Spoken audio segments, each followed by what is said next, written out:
Kegagalan itu adalah bagian dari proses untuk mencapai sesuatu yang besar. Kalau misalnya kita lihat orang-orang yang besar di dunia, dari sisi karir, dari sisi bisnis, ataupun dari sisi yang lain seperti olahraga, mereka pasti pernah mengalami kegagalan. Misalnya kayak Ronaldo. Memangnya Ronaldo sekali tendang pasti gol. Pasti gitu. Memangnya dia kalau ikut pertandingan selalu menang gitu dari pertama kali dia berkarir. Pasti ada titik di mana dia masih junior. Ya pelan-pelan dia latihan, dia naik. Kemudian ada match di mana dia kalah, dia belajar dari kekalahan itu. Dalam dunia olahraga pun seperti ini, olahraga apapun ya, mau dalam dunia golf seperti Tiger Woods, dunia basket seperti Michael Jordan, semua sama. Bisnis juga sama. Hampir semua pebisnis yang besar, mereka tuh pernah di titik di mana dia susah. Contohnya seperti kalau di Indonesia Pak Tahir ya, Mayapada Group, salah satu orang terkaya di Indonesia. Itu di umur 20-30, kalau kalian baca dia punya biografi, dia beberapa kali bangkrut. Sampai dia harus balik kerja dulu.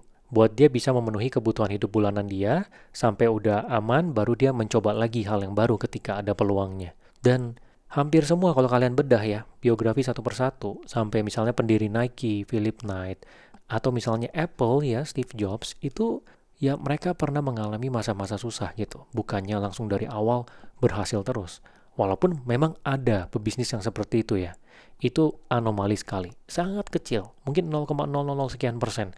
Contohnya seperti Jeff Bezos yang bikin Amazon.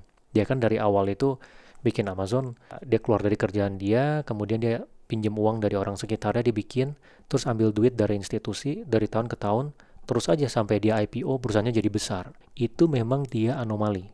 Tapi kebanyakan biasanya ada titik di mana mereka tuh gagal.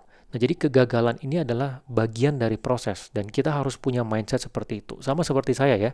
Saya juga bangun bisnis dulu pernah beberapa kali gagal ya, bisnisnya tutup. Yang penting adalah kita tuh belajar dari kegagalan kita. Apa sih kita salah tuh di mana? Ditulis. Kalau saya biasa kalau merenungkan gitu ya, saya tulis. Salahnya di sini, sini, sini, sini. Selanjutnya saya nggak akan gini, gini, gini lagi. Misalnya, oh salah pilih partner. Oh ternyata kalau cari investor begini. Oh ternyata kalau mau jalanin bisnis, jangan buru-buru rekrut karyawan. Ini semuanya saya catat, saya ada catatan pribadi. Yang penting kita tidak melakukan kesalahan yang sama. Yang menurut saya yang penting di situ. Jadi kita belajar dari setiap kegagalan yang ada. Sehingga nanti kita bisa ujungnya mencapai tujuan yang kita inginkan. Nah, untuk sebagian orang, ya ada orang-orang yang memang butuh untuk gagal dalam hidupnya.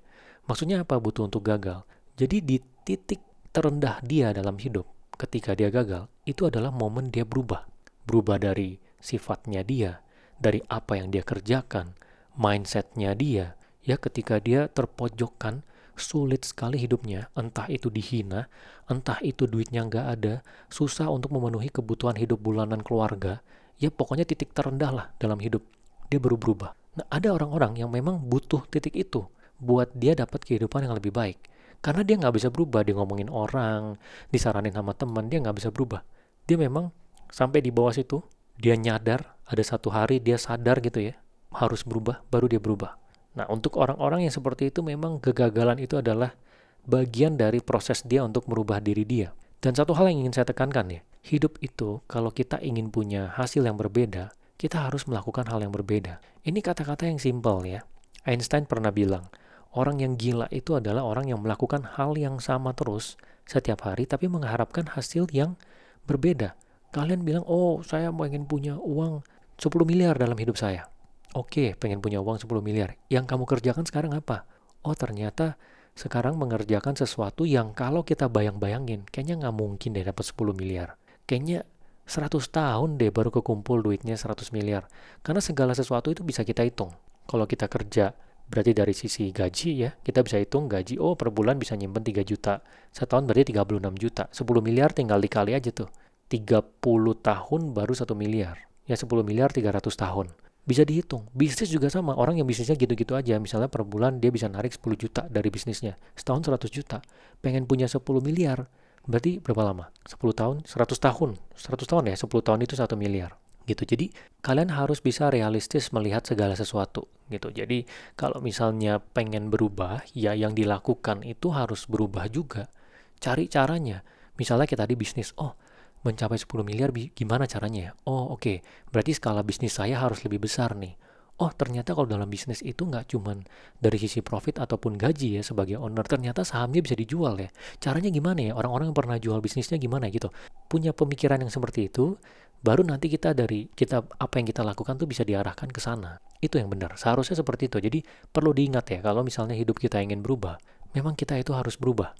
Nah, saya di sini ingin jelasin tentang beberapa jebakan ya yang orang biasanya susah dalam hidupnya itu karena jebakan-jebakan ini. Saya harap ini bisa membantu kalian sehingga kalian bisa keluar dari jebakan ini. Yang pertama itu adalah jebakan masa lalu. Nah, ada orang-orang dalam hidupnya dia itu pernah ditipu oleh orang lain ataupun dia pernah berantem dengan orang lain, entah itu bisnis, entah itu pekerjaan, itu melekat di pikirannya dia. Jadi, dia itu setiap hari masih kepikiran tentang hal itu dari hari ke hari. Memang berasanya seperti nggak ada apa-apa ya. Tapi sebenarnya ini menyedot waktu dan energi. Nah, kayak saya ulangi ya, ini menyedot waktu dan energi. Sesuatu yang paling penting yang kalian miliki apalagi pada saat masih muda, yang bisa diarahkan ke sesuatu yang lebih baik untuk diri kalian. Cara bayanginnya gimana? Misalnya gini, ini ya ada kertas sticky note saya pegang. Kalau misalnya saya pegang seperti ini, selama 5 menit, mungkin saya masih oke. Tapi 15 menit, 1 jam, 2 jam, udah mulai pegel nih, walaupun ini ringan ya. Kalau misalnya saya pegang setahun, berat gak? Berat, lemes gak kuat. Nah ini sama, ini adalah pikiran-pikiran yang ada di masa lalu, yang membebani ya, sifatnya negatif, ada di dalam pikiran kita.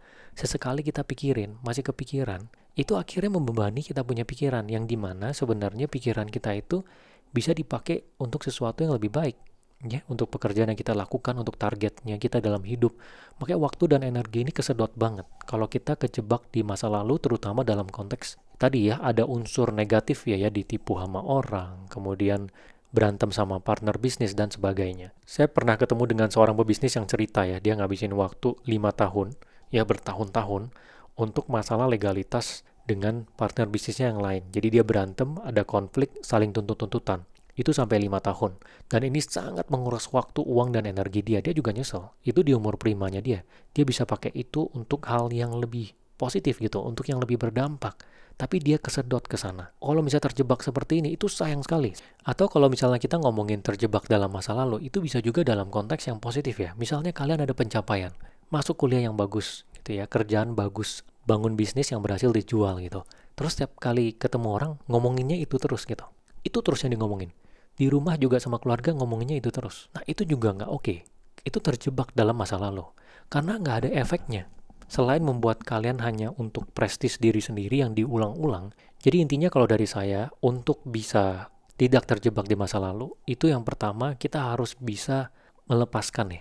Ini memang nggak gampang ya. Ini sesuatu yang mengawang ya. Melepaskan itu kan kita nggak ada visual yang bisa kita lihat. Kita harus bisa ngelepasin, udah.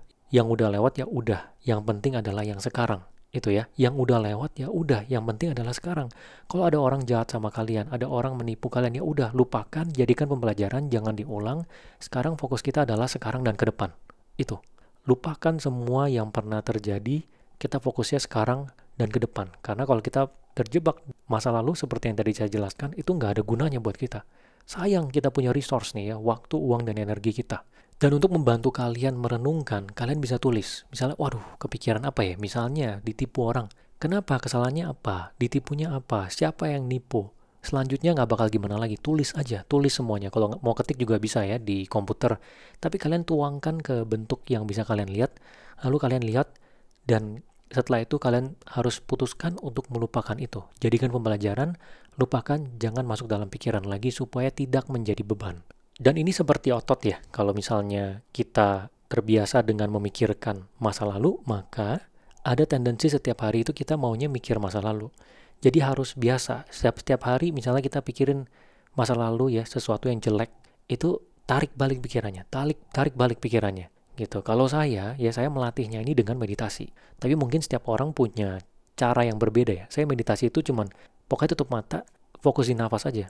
Ya saya rasa ini sangat efektif ya, karena hanya dengan 15 menit setiap hari, saya bisa gitu kalau misalnya ketarik ke hal-hal yang seperti, oh kepikir masa lalu atau yang buruk, tarik lagi ke yang sekarang. Cukup membantu. Ya kalau kalian mau coba silakan. Kemudian jebakan yang kedua ya, menurut saya adalah jebakan pemikiran kolot. Jadi ada orang-orang yang punya pemikiran itu kolot ya. Ini bukan orang-orang yang tua ya, orang-orang anak muda juga ada yang pikirannya kolot. Kalian tahu kan kalau misalnya kita ke orang tua, kayak ngajarin sesuatu gitu, pakai HP atau apa, dia nggak mau, dia maunya pakai HP yang zaman jebot punya, karena dia terbiasa dengan itu. Sindrom ini bukan cuma di orang tua, orang muda juga ada yang kayak gitu. Keras sekali dengan apa yang dia lakukan, kebiasaan dia, semua yang dia percaya, dia nggak mau dengerin orang lain sama sekali. Dan ini sangat-sangat berbahaya.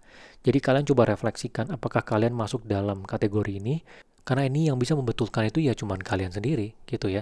Dan orang-orang ini yang keras kepala biasanya merasa dirinya ya paling pintar. Dan kebanyakan itu nggak nambah ilmu tuh. Jadi kalau misalnya abis lulus kuliah, umur 20-an, itu udah stop tuh. Dia udah nggak baca buku lagi, udah nggak denger podcast, mungkin kayak beginian juga udah nggak denger. Nah kalau untuk kalian yang denger ya mungkin beda cerita ya, masih ada keinginan untuk coba denger omongan orang lain, mungkin pemikirannya benar, dimasukin ke dalam kita punya mindset gitu. Dan untuk tidak terjebak di dalam pemikiran yang kolot, kita harus belajar untuk mau mendengar orang lain. Mungkin ada saran dari orang lain yang bisa merubah apa yang kita lakukan ke arah yang lebih baik. Contohnya apa? Seperti Tiger Woods deh. Kalian tahu ya Tiger Woods, pemain golf yang hebat. Itu sampai dia di level dunia udah juara satu gitu dulu, ya dia masih pakai coach. Kenapa dia pakai coach? Dia udah juara satu kok. Kayak Ronaldo deh. Misalnya udah the best di dunia untuk kategori sepak bola. Kenapa masih ada coach? Karena coach itu bisa ngelihat titik butanya dia. Masih ada titik yang dia masih bisa improvisasi kok. Sama gitu dengan mendengarkan saran orang lain. Ya kadang kita nggak bisa ngelihat diri kita sendiri. Kita ngerasa kita paling pintar, tapi sebenarnya kita ada kekurangan yang kita perlu betulkan juga. Nah, itu penting ya. Jadi kita kalau misalnya mau dengar orang lain, kadang orang lain itu bisa kasih input yang, oh ini titik butanya kita nih. Kita nggak kepikiran nih, benar juga.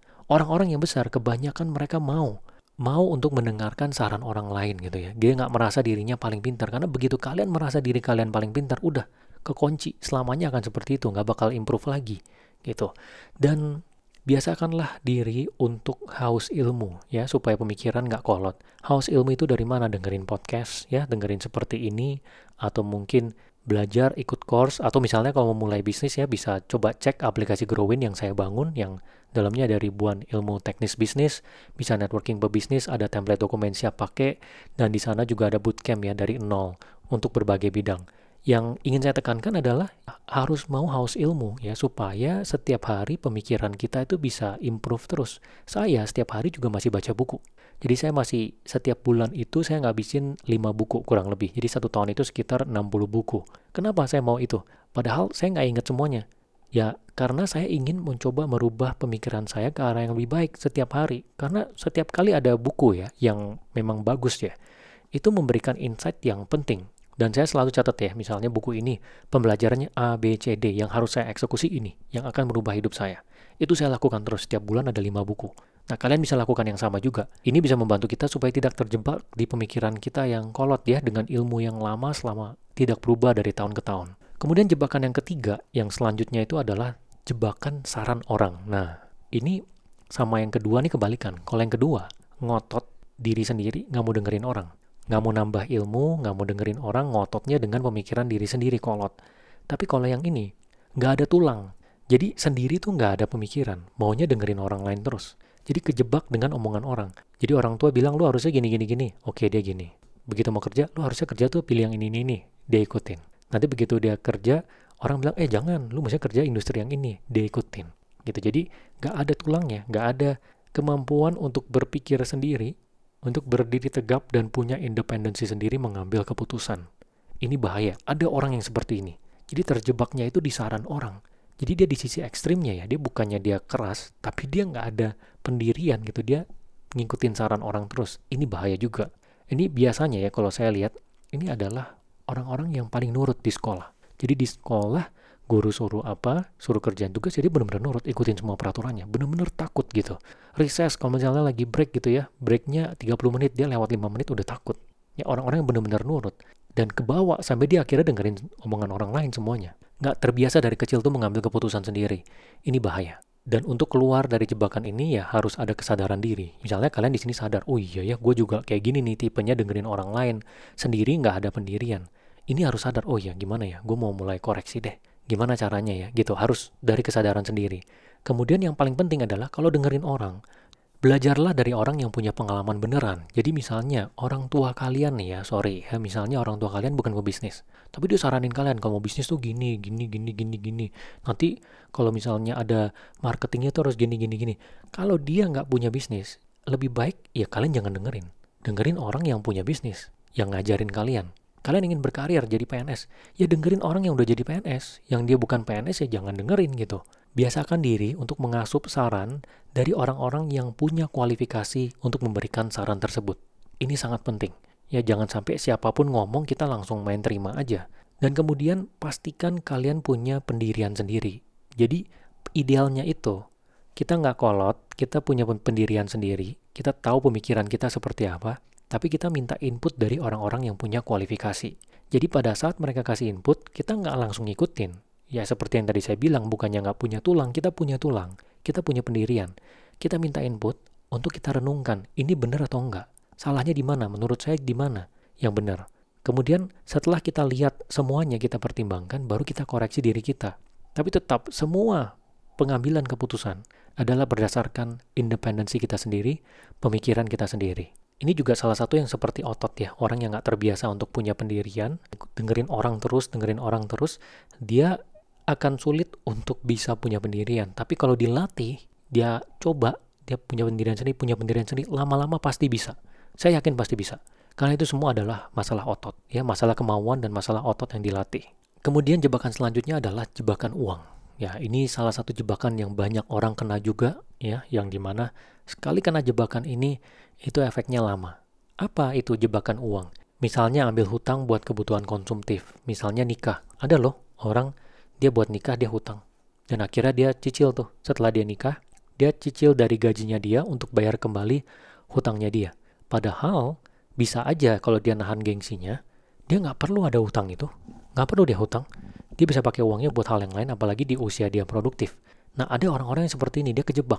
Dia udah ambil itu akhirnya, 10 tahun hidupnya, 15 tahun hidupnya, dari gaji yang dia dapat, nggak bisa dia pakai buat hal yang produktif, dan dia mau nggak mau harus bayar utangnya dia. Ini sama seperti orang yang KPR-nya maksa. Ya, saya bukannya menentang KPR ya. Sah-sah aja silakan mau ngambil KPR. Tapi kalau misalnya belum mampu gitu ya, misalnya pendapatan kita itu harus 60%, 70% buat bayar cicilan, mendingan nggak usah dulu, mendingan sewa dulu. Kalau emang mau bisa bayar cicilan, kalau dari saya, ya maksimal 20-30% dari pendapatan. Jangan maksa, tapi banyak orang yang maksa. Akhirnya, ya mereka itu hidupnya terjebak. Terjebak gimana? Ya nggak bisa gerak.